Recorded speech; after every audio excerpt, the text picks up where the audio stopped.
This week, we've got questions on the upcoming war with Iran, the Diaconate, and Charles talks about obedience between the rulers and the ruled.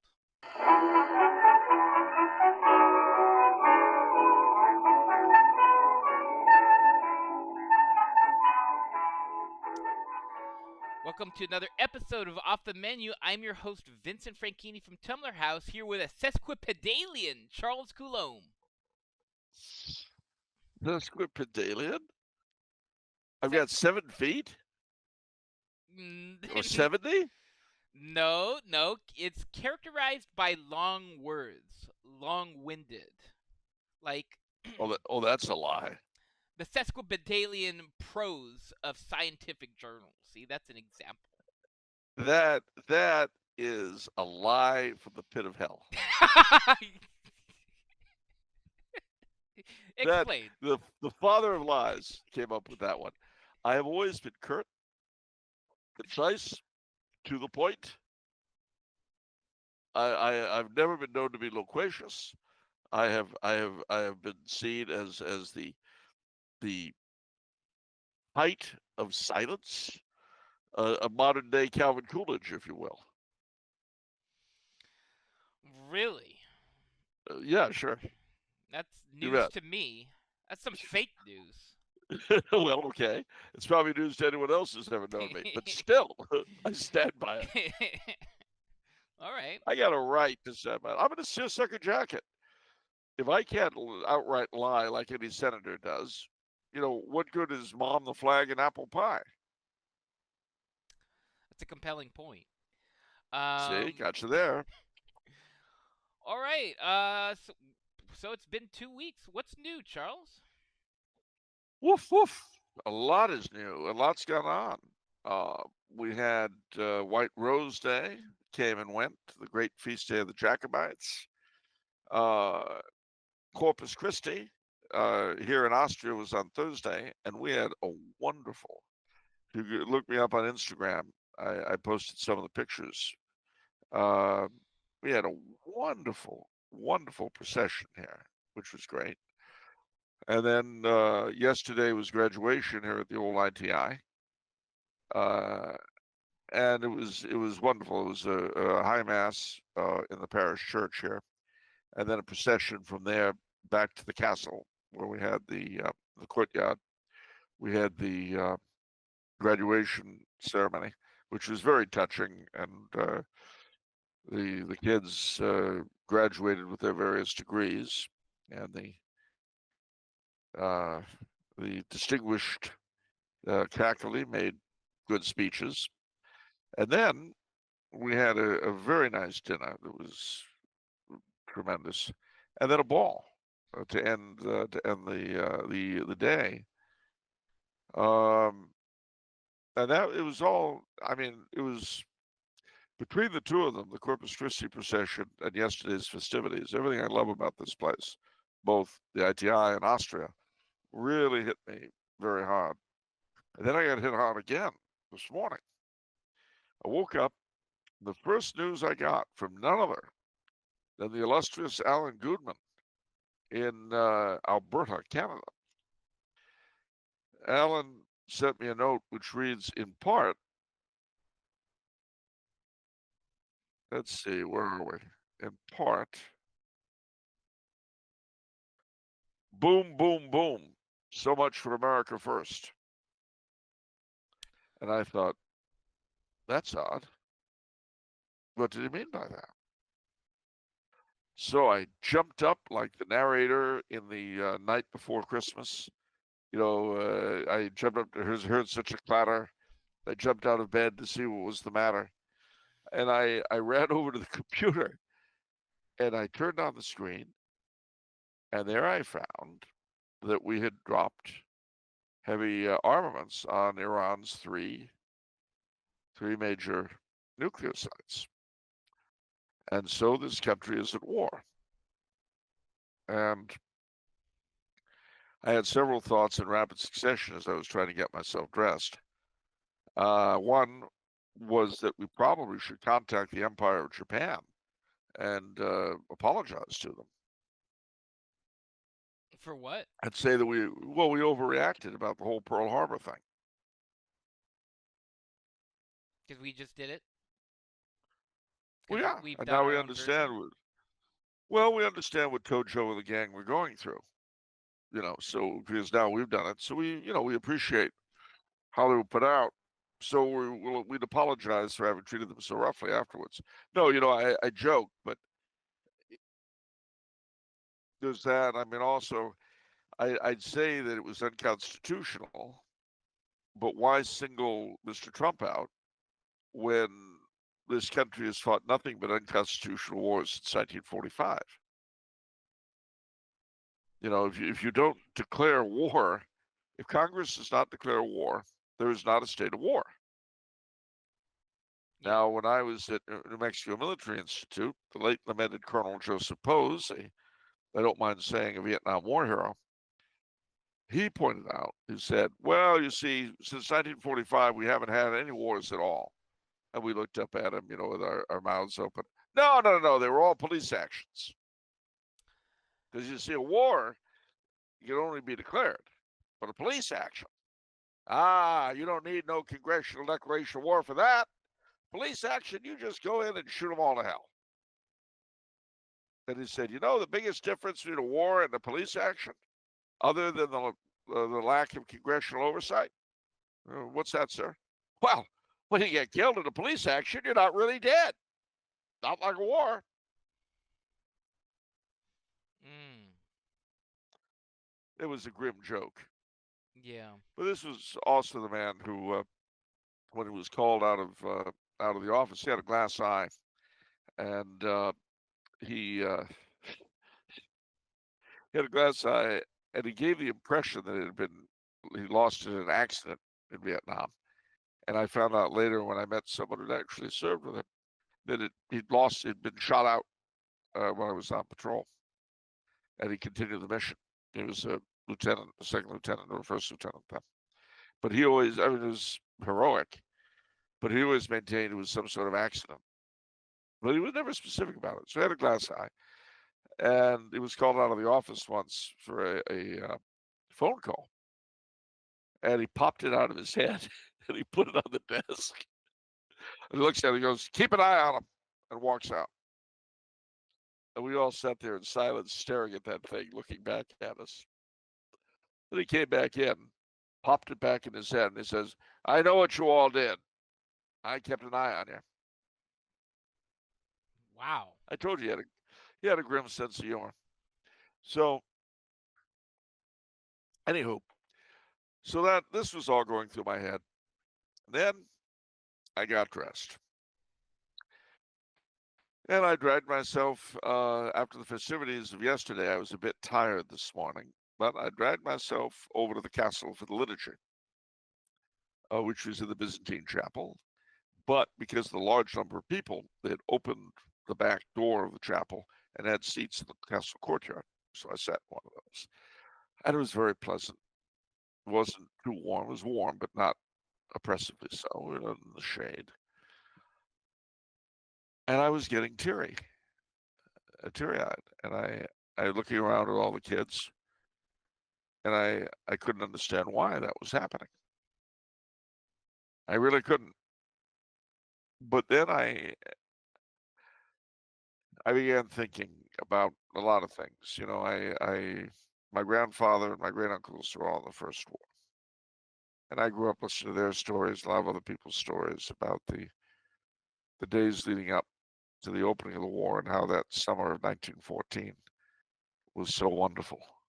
And I mean, I heard this from Americans, French, uh, Canadians, Austrians, Russians, Germans, that there was something magic about that summer of 1914.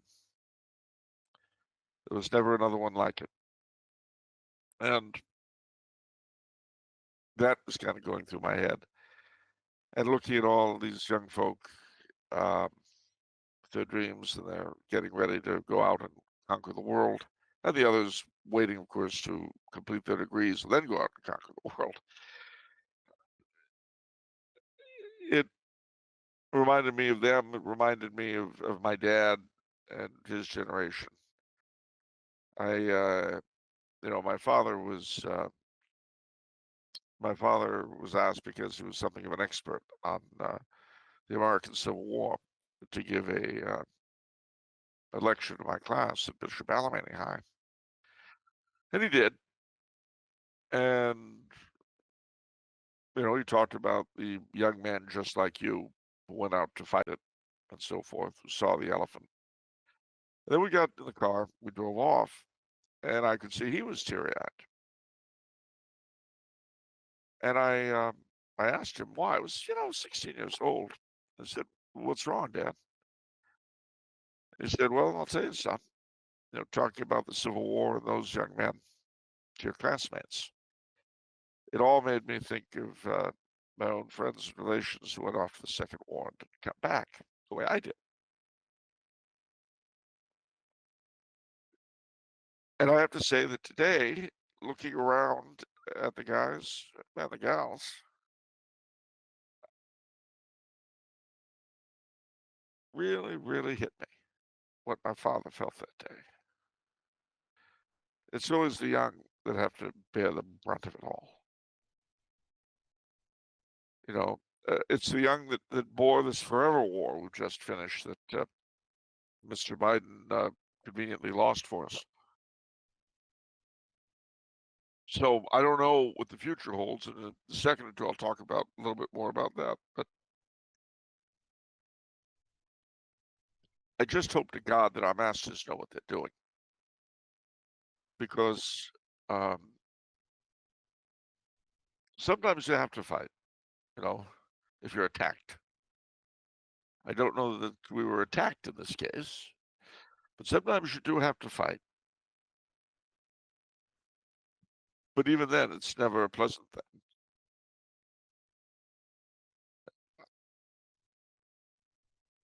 Even the most just cause in the world, whether it be the Crusades or the Jacobites, it was a terrible and sad thing for the young folk that should have been enjoying themselves for these many decades, their lives cut short.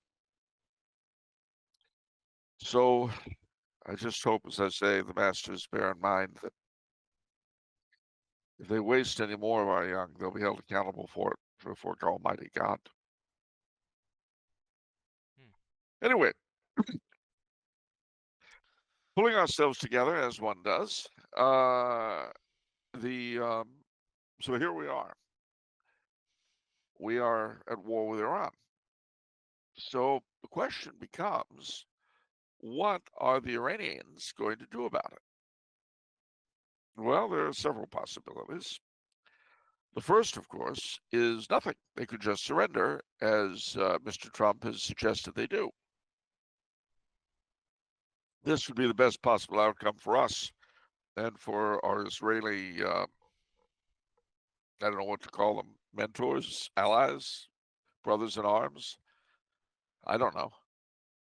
Whatever they are, doubtless this would be the best outcome for them and for us. But it's rather unlikely, because if the Iranian leadership just says, okay, we surrender, the likelihood is you'll have regime change in Iran. Now, I don't know what that would look like. I doubt anybody else does. If we were smart, and we rarely are, we would probably want to back Reza II in returning to the throne of his father and grandfather. But as we know, it's not in the political DNA of American presidents to back restorations. So just like Mr. Bush Sr. vetoed the kings of Bulgaria and Romania coming back to their countries, Clinton refused to back the monarchists in Serbia, and Bush Jr. vetoed the kings of Iraq and Afghanistan going back to their countries. Well, my guess is that President Clinton would not, President Trump would not probably be in favor of putting the Shah back on his throne. So, God knows what we'll get. Well, it's not in the immortal words of that great American, Madeleine Albright, we don't do kings. That's bipartisan. It's really that simple. I really believe so. Yeah, and that's stupid because it never does us any good. It always greasing the skids for the Shah in the first place was stupid. It's been the gift that's kept on giving. We wouldn't be here if Jimmy Carter wasn't a boob. But I hate to speak ill of the dead, brain dead or otherwise, but he really messed us up in that area. But as I say, why not?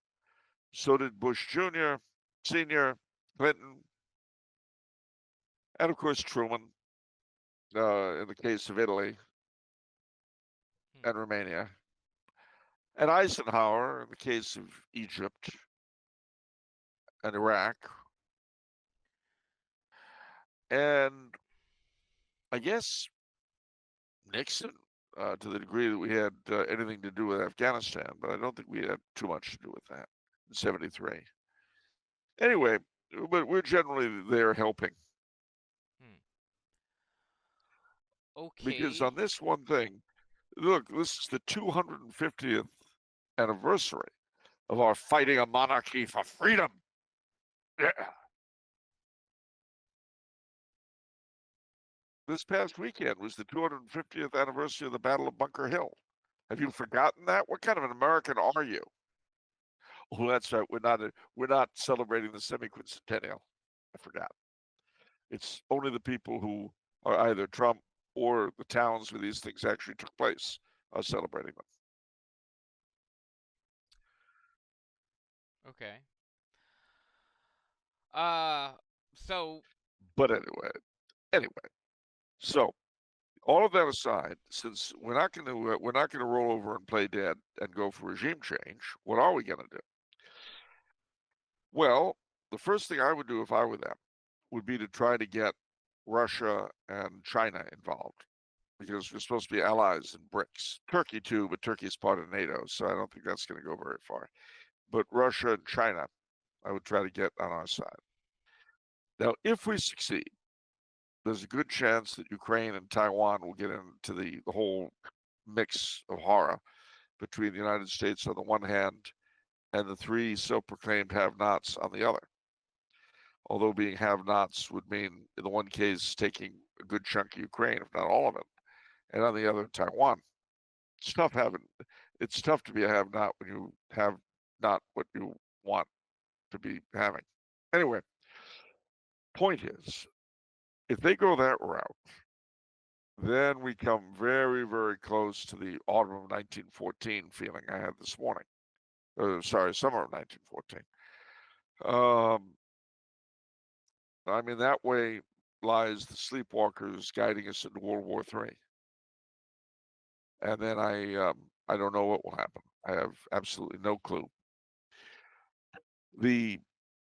But let's say that the Chinese and or the Russians or both say, no thanks. You brought this on yourselves. Have a good day. Let us know when it's over. Let's say that happens. Well, what do the Iranians do now? In terms of conventional military stuff, the only thing they could do, well, all right, I preface my remarks. They could attack our allies in the Persian Gulf.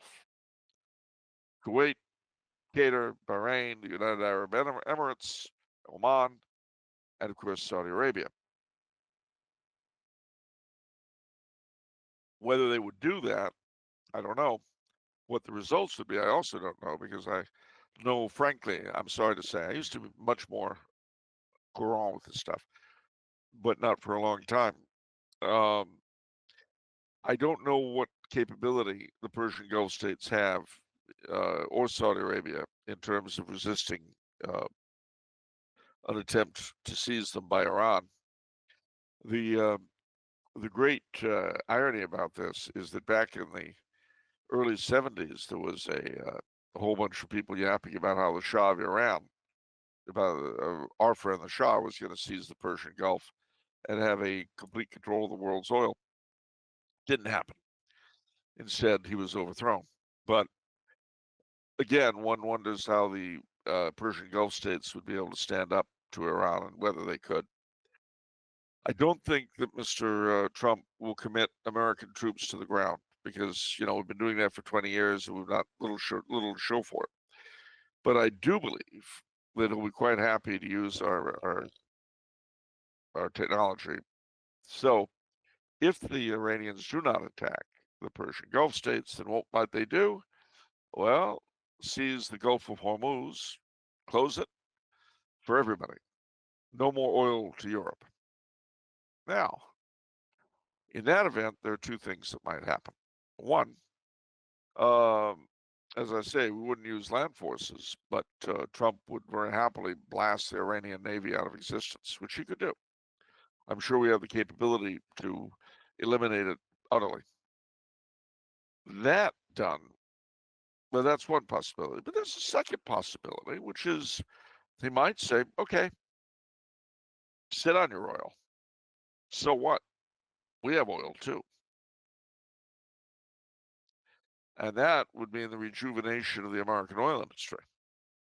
I mean, you'd have every capped well in the United States reopened and pumping away. The Baldwin Hills would be flowing with oil. They might drain the LA tar pits. But I mean, if you think about it, that would certainly be a quick way of rejuvenating the American economy. Double plus quick. There would be a period of unpleasantry in our own adjustment. But here, I mean, it would drive the price of oil sky high, and it would force Europe either to make a separate deal with Iran to get its oil, a separate deal with Russia, perhaps. But whatever it would mean that the European leadership would have to do something they haven't done since 1945, which is make decisions on their own. Which, of course, is not something this generation of European leadership are really used to. I mean, they're good at suppressing free speech. I mean, that they have some ability to do. But in terms of doing anything effective in the real world, we'll see. So those are a couple of possibilities. But let's say that Iran's fleet is destroyed. They have no way to get back at us conventionally. What does that leave? Terror. Terror is the response of weakness to power. If you can't face your enemy one-on-one, you resort to terror. And so I suspect that they would do their best to attack the United States internally. Now, what result would that have? My suspicion, and again, ladies and gentlemen, I could be completely wrong. Everything you're hearing, I may not know what I'm talking about. And the scenario could end up being so completely different and so wonderful that there'll be unicorns and flowers everywhere. There's always that possibility. I really may not know what I'm talking about. I'm quite serious. I don't have a crystal ball. I don't know. But these are my guesswork, which may, you can decide for yourself whether or not I know what I'm talking about as things unfold. But my suspicion would be if we were faced with another set of terror, then the response of the administration would be a sort of odd mix of the first month after 9/11 plus COVID, sort of a Patriot Act 2. Patriot Act 2. And that could make life in the United States somewhat difficult or unpleasant to a degree. Now, and a lot depends if they do mount a terror attack, like if they disrupt the internet somehow. I mean, there's all sorts of garbage that can be done. It doesn't have to be blowing people up. So, and of course, there'll be ways to fight that'll be developed, and so it will go. But it might make things very difficult as we sit here talking. I'm scheduled to leave here and come back to the States on the 7th of July and return on September the 18th. And that's what I plan to do. But I don't know that I'll be able to do either of those things because I have no way of knowing what the response will be over the next couple of weeks and what effect that will have on international travel. And ditto over the next several months. I don't know what things will be like in September. If you're a betting man, what do you think Iran is going to do? I'm not taking that bet. Well, you've issued all the disclaimers. We I've issued all the disclaimers, so I would think if I were them, a lot would depend on whether I could get my allies to back me up. If I couldn't, then as I say, I'd close the Straits of Hormuz and see what happened. And if that didn't work, then I would try terror. I mean, there's no way the United States will occupy Iran. And we don't have any allies in the area capable of actually invading. So, I guess if you're Iran, what are you hoping for? How do you fix the situation, and what are you hoping for here? well, you see, it's hard to fix it. That's the problem. What are you hoping for? Well, you're hoping, I suppose, to arouse Islamic fury against Israel. Um, but of course, who knows what that will do. See, the problem is the Iranians have a limited number of options. Um, other than Terra and the Straits of Hormuz, if they're on their own, I don't know what they can do. Um, Yeah, well, that's what I'm if saying. they're, Like, so wouldn't that make some sort of negotiation? Like, it would be unless, I mean, one hopes they know their own house better than I do. If negotiation could be done without their collapsing, then they might be willing to do it. But I don't know if that's possible. The three the three sites is there were no radioactive emissions from them detected by the UN. Now isn't that that could weird? mean one of several things. It seems odd to me. I'm not a specialist, and it may be again. I don't pretend it seem weird to me. It might mean that if there is a if they have a nuclear capability, it was somewhere else. It might mean they never had one, and the whole thing was a bluff on their part. In which case, they made a huge mistake in bluffing. Um, if they have a nuclear arsenal of some kind or nuclear development work somewhere that's safe, then the problem will simply escalate. Uh, but if they don't, and I think the likelihood is they probably don't, but I don't know.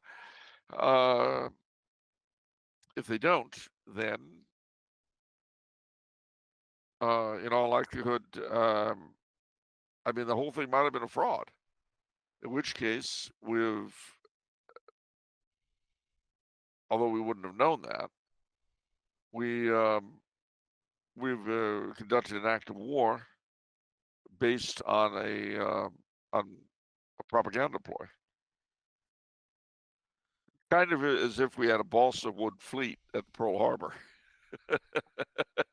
and the Japs had attacked only to find it was all balsa wood.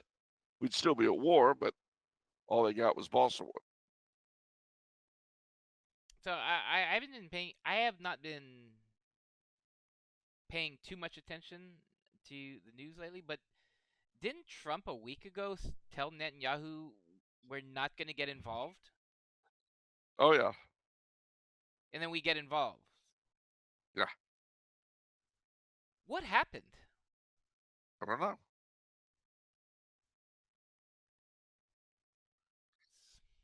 I don't know. I mean, obviously, Trump did it for a reason he thought was compelling. He wouldn't have done it if he didn't think otherwise. He never does anything without having a reason. Whether it was an objectively good reason, I couldn't tell you.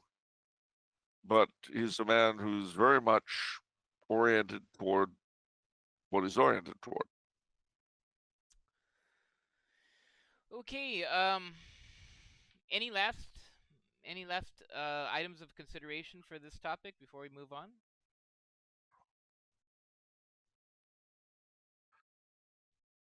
I just hope the Trumpster knows what he's doing.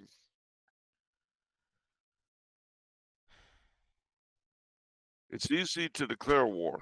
It's not so easy to get out of it. Yeah, I hope. I hope he knows what he's doing. But as I say that, I think of Mother Angelica's words. When you talk about hope, like when you say that, it seems like you're acknowledging there's a natural doubt there. Like, oh, I hope you don't stay up all night drinking. To Oh, now there's a or, loss right or there. something or something like that, right? When you say I hope, you know. Well, I mean, again, I had lunch with an Austrian friend today, and we were discussing this very thing and the summer of 1914. And one of the great ironies is that of all the peoples of Europe, the peoples that were the most reluctant to accept that anything was going to happen were the Viennese. I mean, people just didn't believe, they couldn't believe that there was going to be a major war and an end to this wonderful summer. They just couldn't believe it. And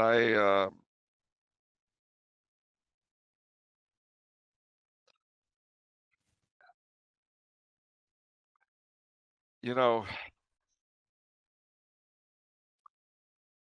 any number of people I knew who lived then said to me, if you didn't live before 1914, you have no idea of how sweet life can be.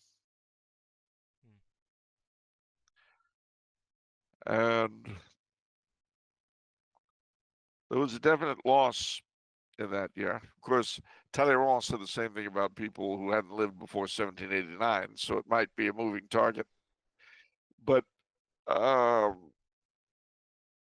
certainly it wasn't paradise for a lot of people, but it was far better than what happened for a great many afterwards. I just wrote an article for I won't say who it's appearing for, uh, but I just wrote an article for uh, an uh, online journal, and yeah, I don't want to say which one because it's not out yet, but I quoted in it.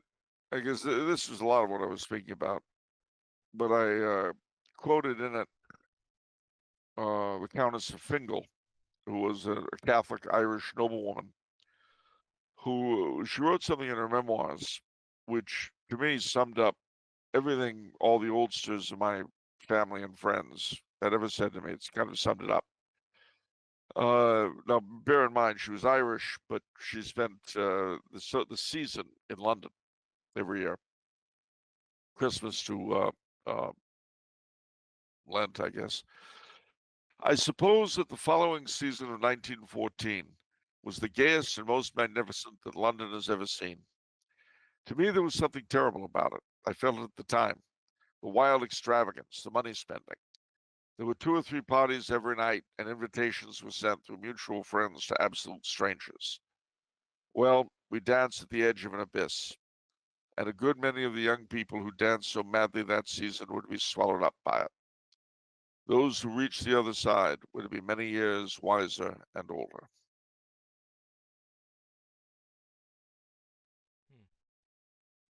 And I just hope and pray that that is not the case now. Again, I saw the young people this morning. I felt so much love for them and so much fear. And, you become aware of their fragility. And that's funny because when you're old, like I am, You think of the strength of youth, and sometimes when your knees go give out or something, a younger person has to help you up or do something. And believe me, it's embarrassing when that happens. And yet, when you look at them, they haven't seen the world. They haven't seen anything. Not yet. Not really. And they seem fragile. And I think if you're any kind of a decent individual, you feel protective. I don't see how you couldn't. Hmm. Uh,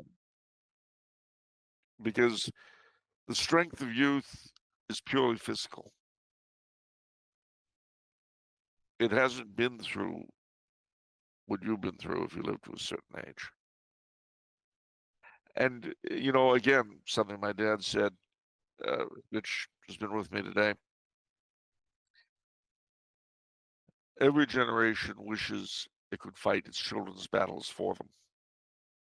I'm not talking about leadership, of course. I'm talking about parents and, dare I say, uncles. Uh, and not just warfare. You know that the young people in your life whom you love and you cherish are going to have to go through their first heartbreak.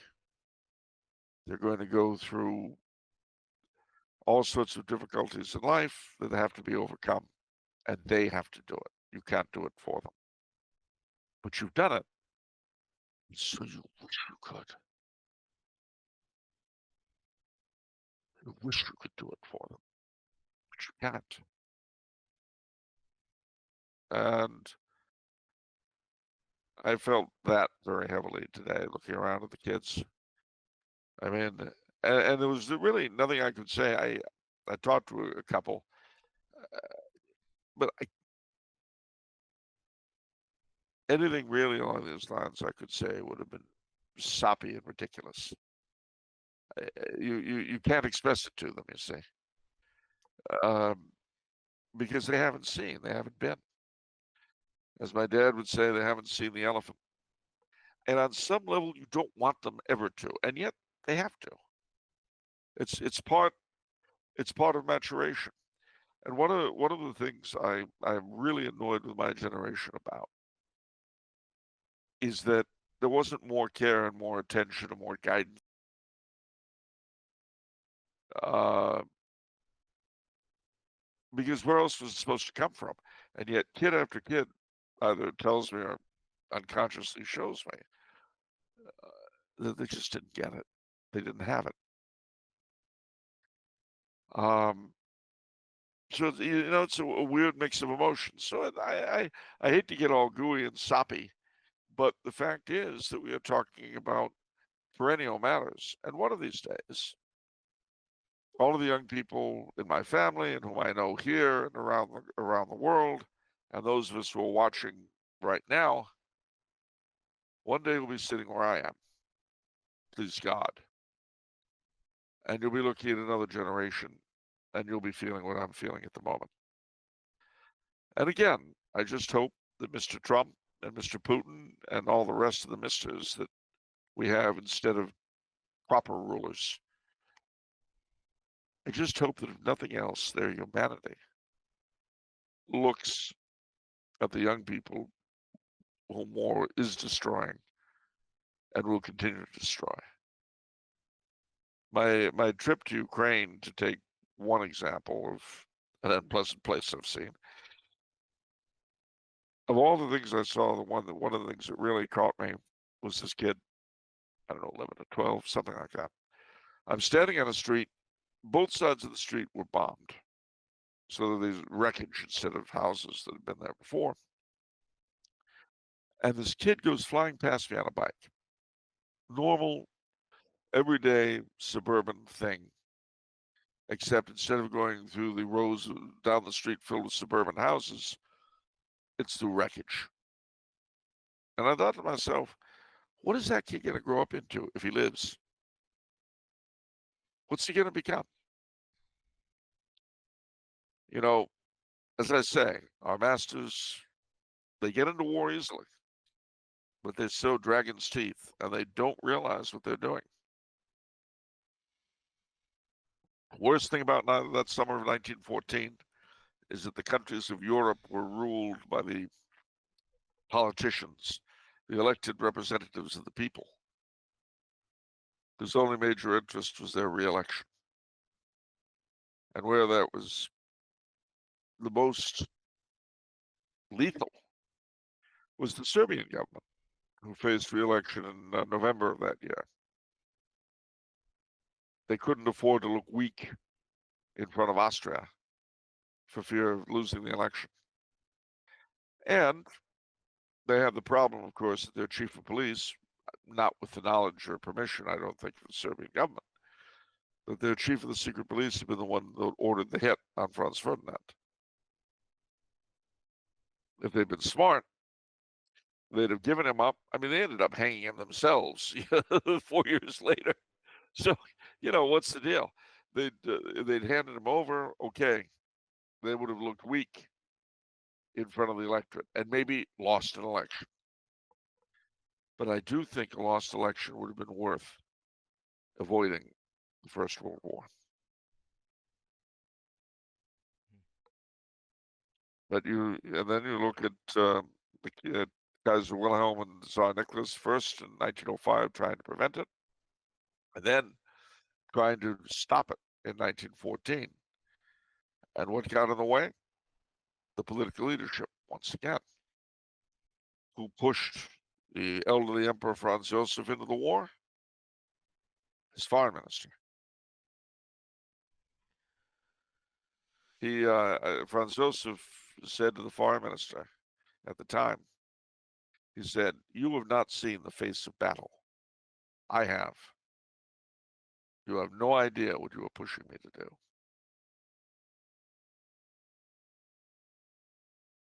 But after all, as he pointed out, he was the elected representative of the people, and Franz Joseph was, just an hereditary monarch.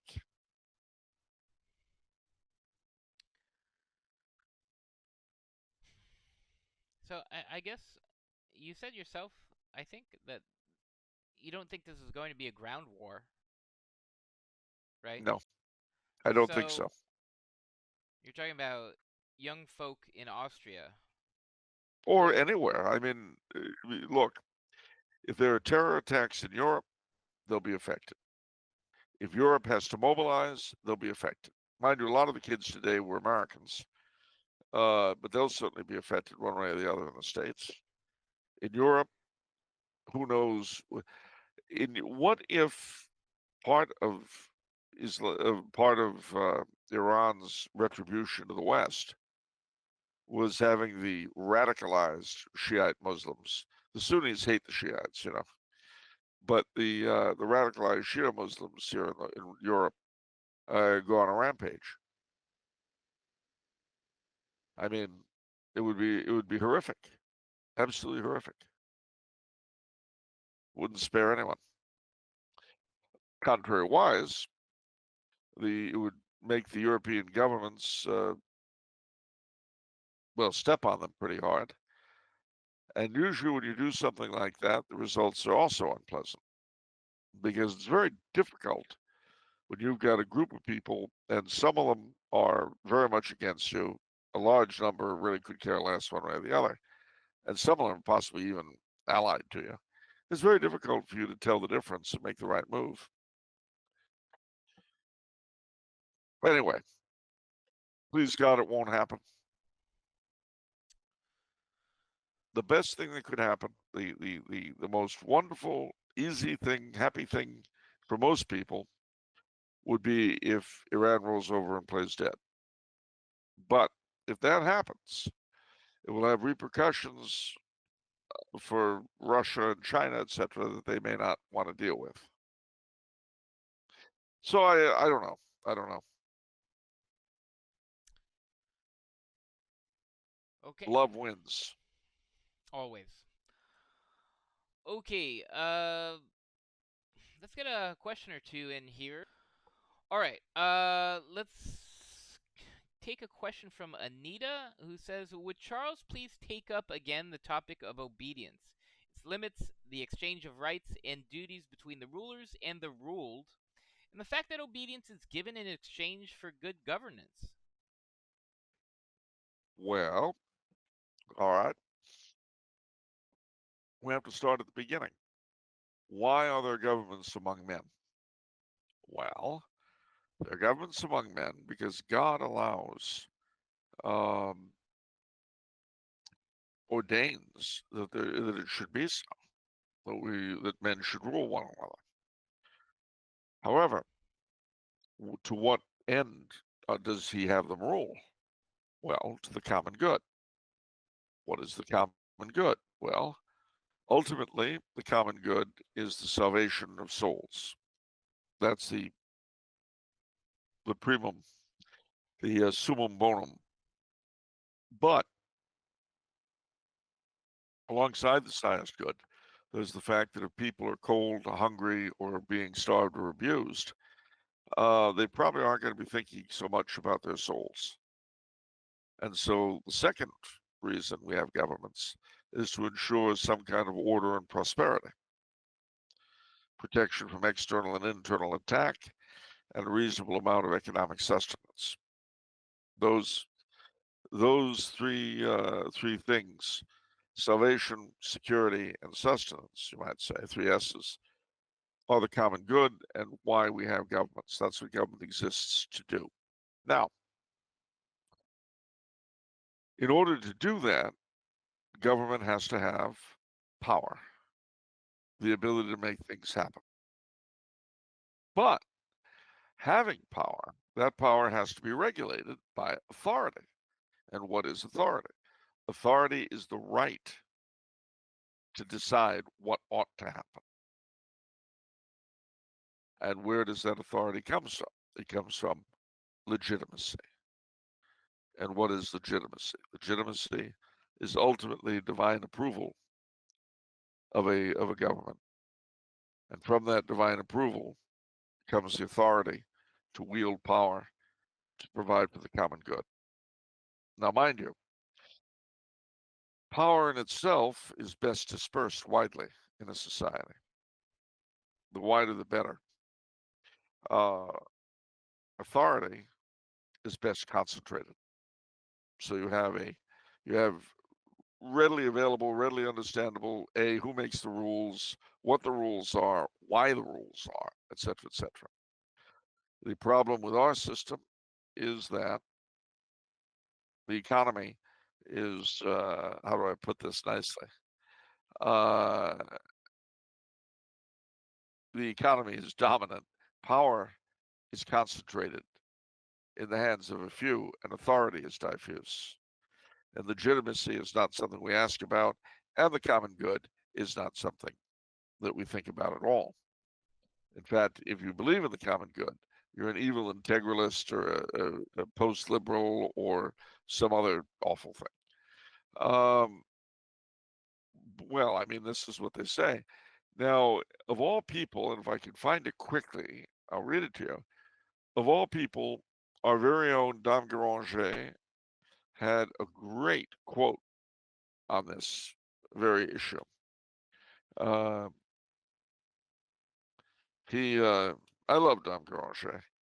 Someone once said, and I thought very rightly, that Dame Garanger uh, didn't tell you everything a Catholic should know, but he showed you everything a Catholic should feel. And I think that's a very fair statement. So let's see if we can find it. Ah, here we go. I got it. This is, I think, the 20th, his commentary on the 20th or 21st Sunday after Pentecost. He says, how great, then, is not the dignity of human law?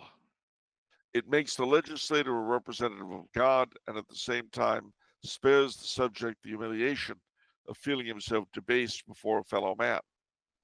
But in order that the law oblige, that is, be truly a law, it is evident that it must be, first and foremost, conformable to the commands and prohibitions of that God whose will alone can give it a sacred character, by making it enter into the domain of man's conscience. It is for this reason that there cannot be a law against God or his Christ or his church. When God is not with him who governs, the power he exercises is nothing better than brute force. The sovereign or the parliament that pretends to govern a country in opposition to the laws of God has no right to aught but revolt and contempt from every upright man. To give the sacred name of law to tyrannical enactments of that kind is a profanation, unworthy not only of Christian, but of every man who is not a slave. So, Well, see, I think the problem becomes who, how to discern whether to be obedient or disobedient. that's always a problem. You bet. And that's why the church has rules about these things, about revolutions, and when a revolution is justified. Very closely related to the question of the just war. Uh, and that is, well, really the following. A revolution is justifiable when A, the faith is under attack, B, uh, the horrors of revolution are outweighed by the horrors of not revolting, C, there is a reasonable chance of success. Those three things. If one of them is lacking, then the revolution is not justified.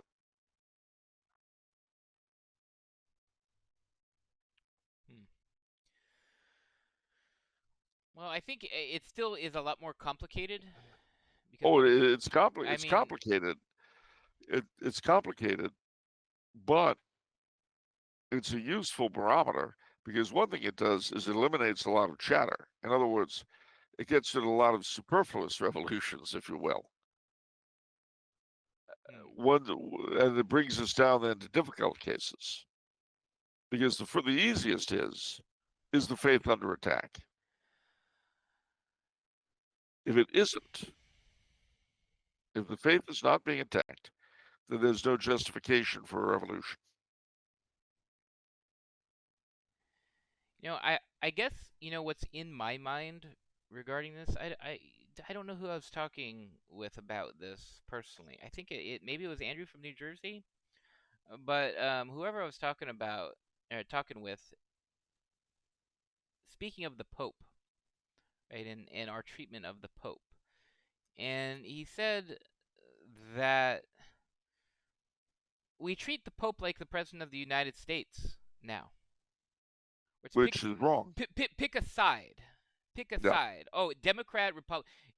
So we're mixed up in Well, this we're way. mixed up, and to be fair, part of the problem is that the Holy Father himself, now deceased, acted like a political leader and not like a pope, Well, and see, that doesn't help.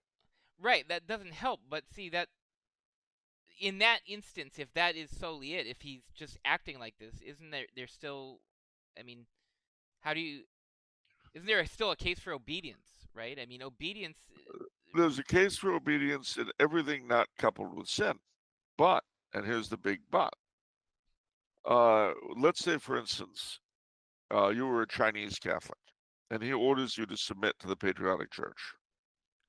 Right. Now, the reasons why a Catholic cannot submit to the patriotic church were fully elucidated by Pius XII, by John Paul II. I mean, we know why you Yes. can't submit. And then he says, well, you have to, or or you'll be punished. Well, obviously, you've got to ignore him. That's a very good, definite, concrete example. No, now they're not always so easy, Yeah. but that's a very good, concrete, definite example. It can get murky, but like, for instance, the question of obviously trying to ban the Tridentine Mass. Here again, Pope Francis put us in the position of having to choose him or his predecessors. And this is not a thing a pope should ever do, because the papacy, above all, is a continuity. You should never, ever put the laity in the position of having to choose between me or all of them. Because if you do that, The obvious answer is A, them, and B, you cheapen the office and you make a fool of yourself. Okay. I mean, So, but and but you don't. what's the disobedient thing that's in play there? I mean, I don't understand. Well, there basically you're obeying prior popes and having to disobey a present one. That's the problem. But it is not a problem lay people should ever have. And this goes back to the original question of what we're owed. We're owed good governance. The Pope owes Christ's flock being fed, not fleeced. It was feed my sheep, not fleece my sheep. There's a difference. I guess, reading stories of the saints, one of the things that's so inspiring to me is their obedience in the face of some pretty serious negligence, some pretty serious problems. I'll give you an example. Father Damien and Malachi. You know, So typically, what they would do is for these missionary priests, I think he was a Sacred Hearts father, and yes, you pair them up. You pair right. them up. You're supposed to have two priests because there's one thing a priest can't do. So obviously he can bring down the holy sacrifices at the altar. But he can't hear his own He confession. cannot hear his own confession. That's exactly right. And as a result of this, Father Damien, I think he was being able to he had to confess his sins maybe once every year or 2 years, and he had Once to a year. do that. He had to do that across. He had to yell it out from boat to boat because obviously, for those Yeah. of you who don't know, he's on a island of Molokai with lepers, so that's why that was happening. But so that's an example where he didn't, he's advocating for himself, where it's like, hey, I need someone, but at the same time, he's always obedient, even in the face of just But denial of that's sacraments, straight up denial but of sacraments. that's a little bit different from Julius III handing over a diocese to a Lutheran. Well, that's definitely true. I mean, This is my point. yeah, See, the problem is if you look at the examples of saints, you'll rarely find a saint who was stuck with a problem like that. Somehow the saints get things that are personal annoyances, personal attacks. St. Alphonsus Liguori being dragged up before the Inquisition and dragged through the streets of Rome. What you don't get is the Pope ordering him to convert to Lutheranism.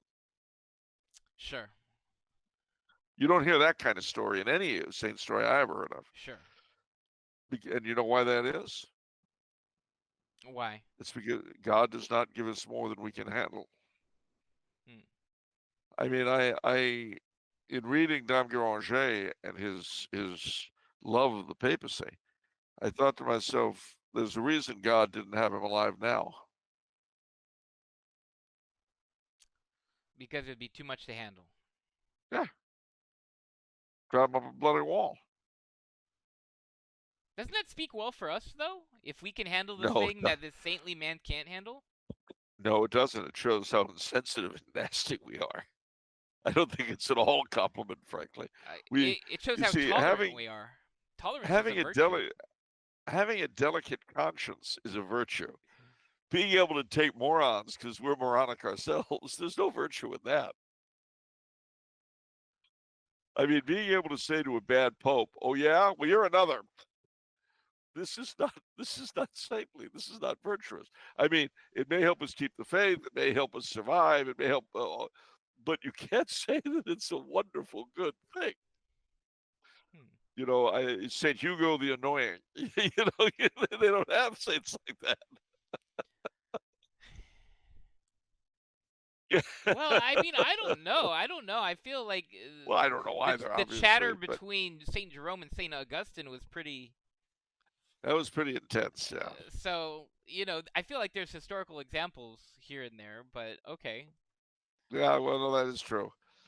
That is true. All right, fine. Sure. uh, Okay, so anyhow, so obedience. Okay, so was there any? Well, the only other thing I'd say about obedience is that it's a beautiful thing, but if you are a leader of any kind and you expect to be obeyed, you must lead well. That's an act of justice. You have no right to demand uh, bad things out of your subjects. You have no right to give them bad leadership. You have a right to expect obedience, but you have an obligation to give them the best leadership you can. I guess my thing with obedience, what I tend to see is that the culture we're turning into a takedown culture, They and are. and it's so easy to um be Be willing swept up in it. to be willing to be disobedient for things that don't call for disobedience. You're Quite absolutely right, frankly, yeah, but the problem is, if you don't have good leaders, you won't have good subjects. It's just not going to happen. Um, if you have good leaders, you'll have good subjects. But contrariwise, if you especially with the clergy, they do come from the ranks of the laity. They're not bottled in a farm somewhere. Uh, so the truth of the matter is that it's a symbiotic relationship. yeah. That reminds me. I don't know who said this, but spiritual generation, the nature of spiritual generation, particularly at the parish level, No, where the congregation's always one step down from the priest. Where if you have a saintly priest, then you're gonna have an incredibly devout congregation. If you have an incredibly devout priest, then you're gonna have a pretty strong congregation. If you have a strong priest, then you're gonna have um, kind of maybe a mediocre okay, congregation. If you have a mediocre priest, then you have yeah. So, but it's one step down each time. So that kind of and yet yeah, the funny thing is, I can see. Um, I do know the parish because you've gone there often enough. But I have seen in one parish near us an enormous change for a while when they had a young priest who was very orthodox and very vibrant, shall we say. And he brought in perpetual adoration. Uh, the Tridentine Mass was expanded to all the holy days of obligation. You know who I'm talking about. You know yeah, where I'm talking about. yeah, And it made the parish change tremendously in a good way. yeah, Uh, Contrariwise, I remember another parish, even closer to where you are, where they had a decent elderly Irish pastor, but he was not replaced, but nevertheless given an assistant who was this assertive Maltese fellow and far more pushy than the pastor. And he wrecked the place. Absolutely wrecked it. And it still hasn't recovered. And I think you know who I mean. yeah, So it's it this is why leadership is so important. The crisis in the world today, in every aspect, in church and state and culture and everywhere, is a lack of decent leadership. We don't have it. How do we get it? Well, it's a chicken or the it's egg thing. twofold. It's very chicken and egg, very. But I would suggest that on the one hand, we pray for it, literally. We pray to someone like Blessed Carl, uh, the old royal saints. We pray to them for decent leadership. We try to be the kind of subject a decent leader would have. Yeah, I look at Carl, and there were no mass risings on his behalf. They were, well, it's too bad we're losing the emperor, but, well, got to go along with the new way.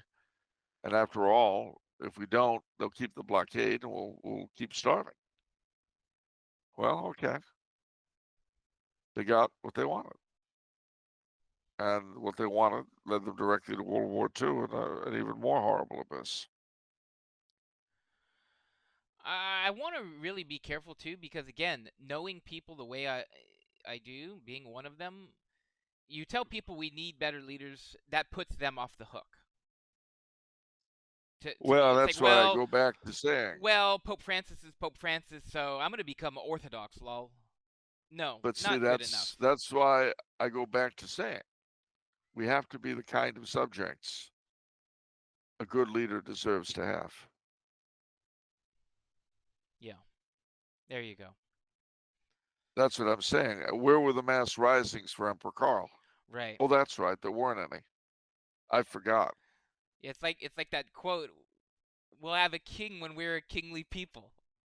Well, I that yeah, it no, I was I laugh because I always reverse the quote. I turn it into a positive when it's right. It's the other way around. when we From are the a kingly people, we'll have a king. oh, is that what he said? I thought okay, No, no, no. What he said was the Germans ceased to have kings when they ceased to be a kingly people, right. I like to flip it around. Yeah, and that yeah, we'll have a king when we're a kingly people. Of course, you realize Star Spangled Crown really did not fit that mold because the American populace of that book were anything but kingly. it's true. They were at each other's throats. All right, we are out of time. Unfortunately, What? it's What? I've look at I have. One lousy question. I'm sorry, Charles. We're at the an hour in almost 10 minutes. We're out of time. Well, Let's all right, wrap all it right. up. Hold on, Let's hold on. wrap it up. Let me make a wager. I can do a second question in 5 minutes. Second question in 5 minutes. Okay. Yeah, Really? yeah. Okay. Anyone you want, whatever you got there, I don't care. Okay. Second question in 5 minutes. Here we go. I'll say the other one that I said on the intro, which is B. The one on. Okay, so Godfrey Boyan says. Actually, no. Let's do one by new patron David. Godfrey will Okay. answer your question next episode. David says, "Hello, gentlemen. After years of listening to your podcast, I finally took the next step to be a patron of the channel. Thank you, David. We appreciate you. We love you. My question is in regards to the permanent diaconate of the Catholic Church. I do attend an FSSP parish, but I also attend the local Novus Ordo Mass if I can't make the TLM. Lately, I felt a call to the diaconate and a desire to serve the church as a deacon despite already being married with a toddler. Do you believe the permanent diaconate is a good way for a young traditional minded man to help serve the church while raising a family? And what advice would you give to those men who feel the particular call despite the liturgical differences between normal diocesan parishes and TLM parishes? Interestingly, the point of contact deacon I spoke with has said there could be opportunities to serve a diocesan parish that hosts a TLM to learn how to serve it and potentially expand it. Thank you, and may God bless you. Okay. 5 minutes. Here we If I go. were a radical, if I were a rad trad, I would say it's post Vatican II, it's from hell, drop dead. However, I'm not. What I would say is that there is such a thing as a vocation of the diaconate. If you feel it, I know this from both the Byzantines and the Ordinariate. If you feel that call, and if you can, in fact, serve the church via the TLM in that way, if that's your calling, I am not the one to judge your vocation, since I hate to disappoint everyone. State of a contest, rad trad, glad trad, sad trad, mad trad, uh, conservative, neocon, crunchy con, Marinola, far left. I hate to disappoint you all, but I am not charged with the discernment of spirits or the judgment of vocations. If you feel you've got that calling, then you have to pursue it and find out whether, in fact, you do. But that is not a choice I can make for you, neither can anyone else. If You can remember that when there was a permanent diaconate, what were they before? What were they doing? Assisting at the Tridentine Mass. That's right. But you know what permanent deacons used to do? They ran parishes, the economic aspect of them. And there was an archdeacon who ran the finances of the diocese. The bishop and the pastors primarily worked on spiritual stuff, like the sacraments and things like that, the unimportant stuff, as we learned during COVID, because, you just need the perfect act of contrition, spiritual act of communion, and donate here, and you're fine. But in the Middle Ages, when they were superstitious, the priest in the parish would look primarily at what was considered the more important spiritual stuff. The deacon looked after the fabric of the church and the economics of the parish, looking after the poor, etc. Diocese, the bishop doing the one, archdeacon doing the other. It may be that getting rid of that kind of diaconate was a big mistake, but it didn't happen all at once. It was a gradual thing.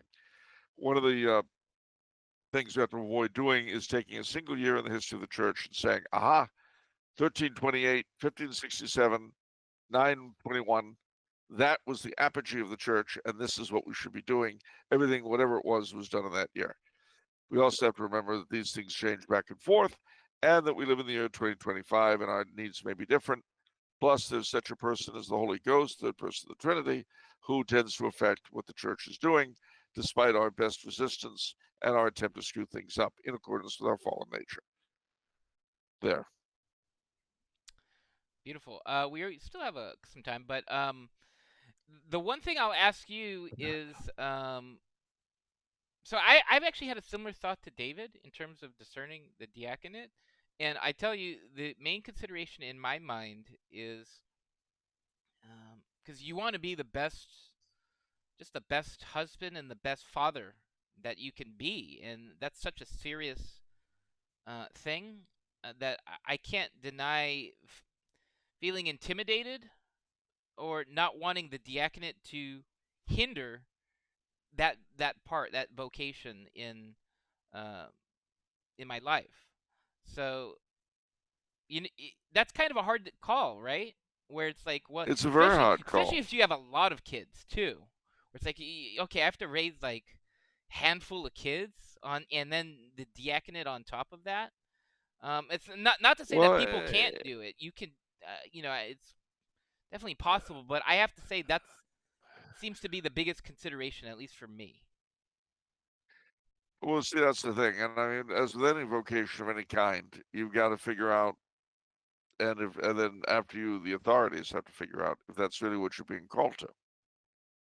And that discernment process for anything, and I don't care if you're talking about the priesthood, the diaconate, the religious life, either male or female, that kind of discernment, it's very individual, and it really is between you, the church or order authorities, and with the diocesan uh, order authorities, and God. And it would be the height of presumption for me to tell you that you mustn't or you should. It's really something you have to do on your own. I I, I don't know. I'm not a deacon. Yeah, yeah. I can tell you that you know a lot of older men go into the diaconate, and when they do that, usually their wives. And this I see in the Byzantine Rite sort of a weird resemblance in that very often the wife of the priest becomes the matushka, the mother of the parish, and collaborates in a sense in his ministry. Obviously, she's not giving out communion, but I mean to say she generally runs a lot of parish things and whatnot. Um, I don't know, but my suspicion is because I know that a little bit about some DAS diaconate programs is that the wife is encouraged to help in various ways. Um, but again, it seems to me it would probably be something better for older people to pursue. Uh, precisely because you've got children, but I could be wrong. Mm. And again, it's really not my place. All right, that's gonna do it for this episode. If you enjoyed this episode, want to support us, become a patron for as low as $5 a month. Get access to the pre-show. We had a 30-minute pre-show today. But that's gonna do it. What is it if it's Monday, Charles? Off the menu. And what about the soul you save? Maybe you're on. See you next time, everyone. God bless you all.